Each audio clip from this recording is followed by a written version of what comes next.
అందరికీ. అందరూ ఎలా ఉన్నారు? మరలా మీ ముందుకు కొత్త రెసిపీతో వచ్చేసాను. Welcome to SS natural kitchen. మన ఛానల్ని ఫస్ట్ టైం చూస్తున్నట్టయితే లైక్ చేయండి, సబ్స్క్రైబ్ చేసుకోండి, నచ్చితేనే చేయండి.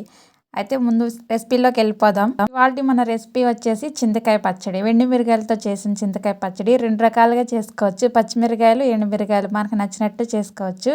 అయితే ఇవాళ ఎండుమిరకాయలతో చేస్తున్నాను. ముందుగా వేరుశెనగ పప్పులు వేయించుకోవాలి. తర్వాత ఎండుమిరపకాయ, కరివేపాకు వేయించుకొని, తర్వాత ఆవాలు, జీలకర్ర, మెంతులు కొంచెం కొంచెంగా వేసుకొని వేయించుకొని ఉప్పు వేసి మిక్సీ పట్టాలి. వెల్లుల్లి కూడా వేసుకుంటే ఇంకా మంచిది, టేస్ట్ బాగుంటుంది. వేసుకొని పొడి పొడిగా పట్టుకున్న తర్వాత కొంచెం చింతకాయ పచ్చడి యాడ్ చేసుకోవాలి. ముడి పచ్చడి ఉంటుంది కదా, లేదు పచ్చి చింతకాయలు ఉంటే వేసుకోవచ్చు.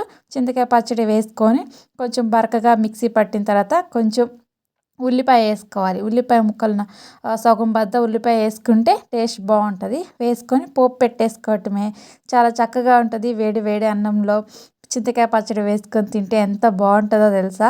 ఆ టేస్ట్ మీకు కూడా తెలిస్తే సబ్స్క్రైబ్ చేసుకోండి, లైక్ చేయండి, కామెంట్ చేయండి.